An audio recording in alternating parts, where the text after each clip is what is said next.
Defence solution की तरफ से डसॉल्ट एविएशन की तरफ से लिए गए सभी पैसे की जीएसटी बिल को सबमिट करने के बाद एक बार फिर से राफेल डील को क्लीन चिट मिलने वाला है। इंडियन नेवी की फ्यूचर और एग्जिस्टिंग सबमरीन के लिए एक इंडिजिनस इलेक्ट्रिक प्रोपल्शन सिस्टम को डेवलप करने के लिए एक आरएफआई को इशू किया गया है। पहली बार रशिया की तरफ से भारत और रशिया की S-400 डील पर यूनाइटेड स्टेट की तरफ से सैंक्शन लगाने की बात को काउंटर करते हुए यूनाइटेड स्टेट को इक्वल और ऑपोजिट रिएक्शन की धमकी दी गई है। पाकिस्तान की तरफ से भी अपनी सभी 4th जनरेशन एयरक्राफ्ट को 5th जनरेशन एयरक्राफ्ट से रिप्लेस करने का प्लान किया जा रहा है। और अंत में भारत और चाइना के बीच अभी लाइन ऑफ एक्चुअल कंट्रोल में 11th राउंड की बॉर्डर मीटिंग को करने का प्लान किया गया है।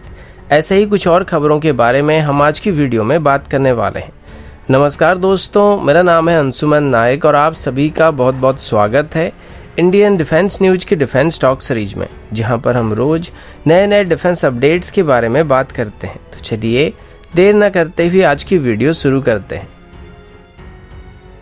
आज की पहली अपडेट राफेल को लेके और राफेल को लेके चल रही कंट्रोवर्सी को लेके अभी पहली बार डिफेंस सॉल्यूशन की तरफ से अपना मुंह खोला गया है। अभी तक इसके बारे में फ्रांस की तरफ से इशू आ रहे थे और जब फ्रांस की मीडिया की तरफ से बात बताया गया था कि डसॉल्ट की तरफ से डिफेंस सॉल्यूशन को राफेल डील के बाद लगभग 1 मिलियन यूरो पे किया गया था, जिसमें राफेल की 50 मॉडल को बनाने का प्लान किया गया था और हसीमारा एयरबेस में जो सिमुलेटर बनाया जा रहा है को मेंटेन करने का जिम्मा भी डिफेंस सॉल्यूशन को दिया गया था। लेकिन इस बात को लेकर अभी पिछले कुछ दिनों से मीडिया में मिडिलमैन या फिर दलाली करने वाले आरोप लगाए जा रहे थे, लेकिन अभी पहली बार डिफेंस सॉल्यूशन की तरफ से मीडिया को बताया गया कि ये जो पैसे डसॉल्ट एविएशन की तरफ से दिए गए थे वो ऐसे ही उनको नहीं दिए गए थे और इसके अंदर डसॉल्ट एविएशन की तरफ से राफेल की 50 मॉडल का ऑर्डर किया गया था, जो कि उनको अभी डिलीवर किया जा चुका है और अभी सबूत के तौर पर वो अपनी 50 मॉडल की रिसिप्ट और जीएसटी बिल को सबमिट करने वाले हैं, जिससे साफ हो जाता है कि जो भी पैसे उनको दिया गया था उसको उन्होंने ऐसे ही इस्तेमाल नहीं किया था और इसके लिए उन्होंने उनको सर्विस भी प्रोवाइड किया था और इसके लिए गवर्नमेंट को भी टैक्स दिया गया था। और अभी इससे जो भी गड़बड़ी होने की बात बताई गई थी वो सब फेक साबित होने वाला है, क्योंकि फ्रांस की तरफ से जिस एएफटी की तरफ से आरोप लगाया गया था या मीडिया की तरफ से बातें बताई जा रही थी, उनकी तरफ से अपने बात को प्रूव करने के लिए एक भी सबूत पेश नहीं किया गया था। पर अभी डिफेंस सॉल्यूशन की तरफ से प्रॉपर बिल और रिसिप्ट सबमिट करने के बाद फिर से राफेल के ऊपर लगाए गए सारे आरोप बेबुनियाद साबित होने वाले हैं।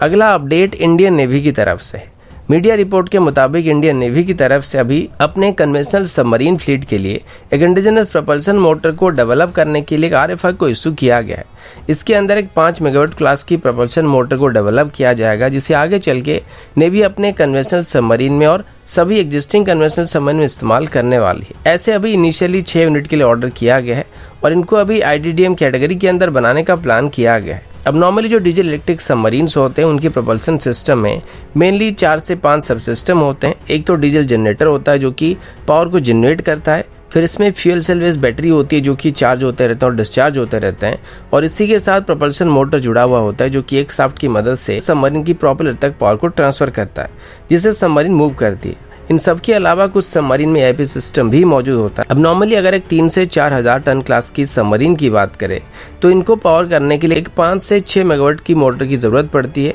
इसी वजह से नेवी की तरफ से अभी 5 मेगावाट क्लास की मोटर के लिए आरएफआई को इशू किया जा रहा है। इसकी वजन लगभग 71 टन के आसपास होने की उम्मीद किया जा रहा है और जिससे भी ये टेंडर अभी मिलने वाला है उनको इसके 36 महीने के अंदर ही इनको इंडियन नेवी को डिलीवर करना पड़ेगा। पहले 10 महीने के अंदर एक नए प्रोपल्शन सिस्टम को डिजाइन और डेवलप किया जाएगा और उसके बाद बाकी बचे 26 महीने के अंदर इसकी सभी प्रोटोटाइप को डेवलप करने के साथ इसकी सभी ट्रायल को पूरा करना पड़ेगा, जिसके बाद इसको नेवी की तरफ से मास ऑर्डर किया जाएगा। अगला अपडेट भारत और रशिया को लेके है। आप सभी को पता होगा कि अभी रशिया की फॉरेन मिनिस्टर भारत के गस्त पर आए हुए थे और इस दौरान उम्मीद किया जा रहा था कि भारत रशिया के साथ S-400 डील और मेनली कटसाट को लेकर डिस्कशन करने वाला है और साथ ही AK-203 राइफल्स की डील को लेके भी कुछ मेजर डिस्कशन किया जाएगा, क्योंकि ये डील पिछले कई सालों से ही ऐसे होवर कर रहा है और अगर इसमें अभी रशिया और ज्यादा डिले करता है तो भारत मजबूरी में आके रशियन सिस्टम के बदले यूनाइटेड स्टेट की 6716 राइफल को खरीद सकता है। पर इसके बारे में अभी तक कोई क्लियर खबर सामने नहीं आया है, लेकिन अभी हमारे एक्सटर्नल अफेयर मिनिस्ट्री की तरफ से बताया गया कि इस दौरान भारत और रशिया के बीच रशियन डिफेंस इक्विपमेंट को भारत में मैन्युफैक्चर करने की बात की गई है।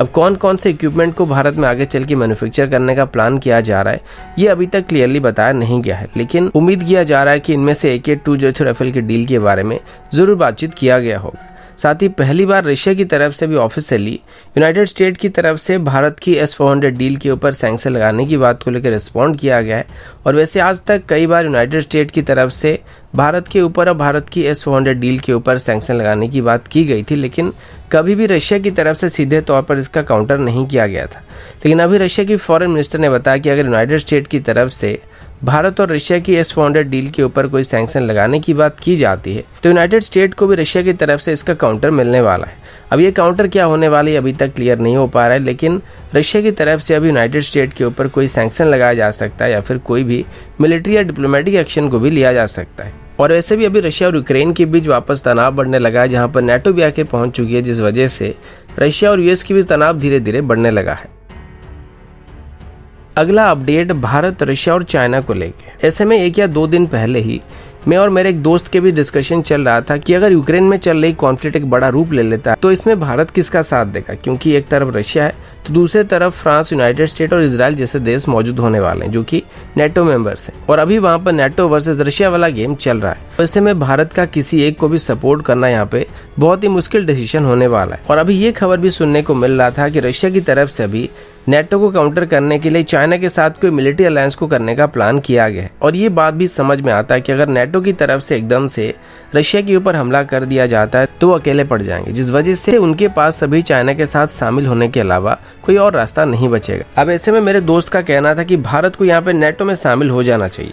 और वैसे भी अभी हम चाइना को काउंटर करने के लिए क्वाड में शामिल हो ही रहे हैं, तो नेटो में शामिल होने में क्या बुराई है। लेकिन मैं इस बात से सहमत नहीं था। अभी अगर आप सभी में से किसी के मन में ऐसा सवाल है तो अभी इसी बात को लेकर रशिया और भारत की भी डिस्कशन किया जा चुका है, जिसमें भारत की तरफ से बताया कि भारत का भी रशिया के साथ जो रिलेशन है उसमें कॉम्प्रोमाइज करने का कोई इरादा नहीं है। और साथ ही क्वाड अभी किस वजह से भारत के लिए जरूरी है और क्वाड को लेके भारत का क्या स्टैंड रहने वाला है, इसको लेके भी भारत की तरफ से रशिया को समझाया जा चुका है। दूसरी तरफ रशिया की तरफ से भी बात क्लैरिफाई कर दिया गया है कि रशिया अभी किसी भी देश के साथ कोई मिलिट्री अलायंस को नहीं करने वाला, चाहे वो चाइना हो या फिर कोई और देश हो।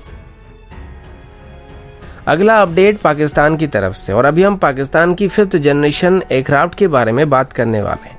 वैसे ये कोई ऑफिशियल अपडेट तो नहीं है, लेकिन इसको अभी हमारी एक ट्रस्टेड डिफेंस साइट की तरफ से पब्लिश किया गया था। वैसे मैंने इसका ऑफिशियल लिंक भी ढूंढने की कोशिश की जो कि मुझे नहीं मिला, लेकिन फिर भी मैंने सोचा कि चलो बता ही देते हैं, क्योंकि वैसे ही एक मजाक ही होने वाला है। तो मजाक में ऑफिशियल लिंक अभी हम क्या करने वाले हैं। तो बात यह कि अभी ट्विटर में कुछ डिफेंस फोरम में ये पोस्ट किया जा रहा है कि पाकिस्तान की तरफ से अभी अपनी सभी 4th जनरेशन एयरक्राफ्ट को रिटायर करके 5th जनरेशन एयरक्राफ्ट से रिप्लेस करने का प्लान किया जा रहा है। अब इसको सुनने के बाद थोड़ी हैरानी हो रही है, क्योंकि जब United state 6th generation aircraft की प्रोटोटाइप को डेवलप करने के बाद भी अभी अपने एयरफोर्स में 4.5 जनरेशन एयरक्राफ्ट को शामिल कर रहा है, पाकिस्तान जिसके पास अभी तक कोई भी 5th जनरेशन एयरक्राफ्ट मौजूद नहीं है और ना ही इनकी 5th जनरेशन एयरक्राफ्ट की डिजाइन अभी तक फाइनल हुआ है, ऐसे में अपनी सभी एयरक्राफ्ट की फ्लीट को 5th जनरेशन एयरक्राफ्ट से रिप्लेस करने के बारे में सोच रहे हैं। वैसे पाकिस्तान अभी एक 5th जनरेशन एयरक्राफ्ट को बना तो रहा है जिसका नाम प्रोजेक्ट आजम है।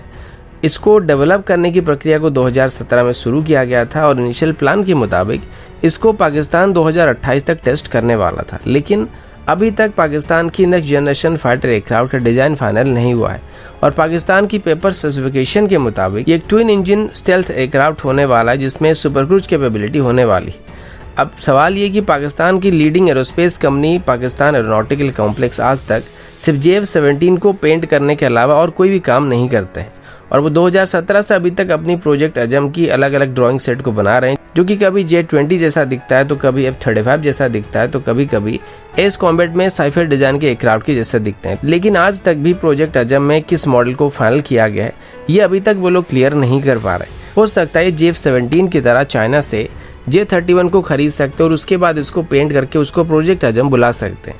या फिर कुछ दिन पहले आपने सुना होगा कि टर्की की तरफ से भी पाकिस्तान के साथ मिलकर कोई 5th जनरेशन एयरक्राफ्ट को डेवलप करने की बात की जा रही थी। तो अगर ये बात सच है तो यहाँ पर कुछ पॉसिबिलिटी हो सकता है कि पाकिस्तान अपनी 5th जनरेशन एयरक्राफ्ट को बनाने वाला है, लेकिन इसमें भी पाकिस्तान को यहाँ पे काफी वक्त लगने वाला। और पाकिस्तान के ऑफिशियल स्टेटमेंट के मुताबिक ऐसे एयरक्राफ्ट को पाकिस्तान के एयरफोर्स में 2047 से 2048 के बीच शामिल करने का प्लान किया गया है। अगला अपडेट बॉर्डर फेसअप को लेके। आप सभी को पता होगा कि लाइन ऑफ एक्चुअल कंट्रोल में लगभग 1 साल से चलिए बॉर्डर फेसअप के बाद अभी भारत और चाइना की तरफ से धीरे धीरे बॉर्डर से डिसएंगेजमेंट प्रोसेस को शुरू किया गया है और अभी लाइन ऑफ एक्चुअल कंट्रोल में पांगोंग इलाके से ट्रूप्स को पीछे लिया जा चुका है और इसके बाद अभी भारत और चाइना की तरफ से हॉट स्प्रिंग और गोगरा सेक्टर से ट्रूप्स को कम्प्लीटली पीछे लेने के लिए फर्दर बातचीत होने वाली है। अभी तक ऐसे 10 मीटिंग को किया जा चुका है जिसमें डिसएंगेजमेंट प्रोसेस के बारे में बात किया गया था, लेकिन 11th राउंड की मीटिंग के बारे में अभी तक बताया नहीं गया था और एक मेजर मीटिंग होने वाली जिसमें पांगोंग के अलावा एक और मेजर फ्लैश पॉइंट से ट्रूप्स को पीछे हटाने के लिए बातचीत किया जाने वाला है। अभी आर्मी की तरफ से बताया गया कि भारत और चाइना के बीच नेक्स्ट बॉर्डर मीटिंग को 9 अप्रैल को करने का प्लान रखा गया और इसी दौरान सबसे पहले गोगरा सेक्टर के बारे में डिस्कशन होने की बात सामने आई है। लेकिन एक बात यहाँ पे क्लियर है कि भले ही दोनों देशों की तरफ से अपने अपने ट्रूप्स को फ्रंट लाइन से पीछे हटा दिया जा रहा है, लेकिन दोनों ही तरफ से अपनी एयरफोर्स को इस रीजन के अंदर एक्टिव रखने का फैसला किया गया। अभी लेह से हमारे MiG-29 एयरक्राफ्ट लगातार बेसिस पर कैप मिशन में जा रहे हैं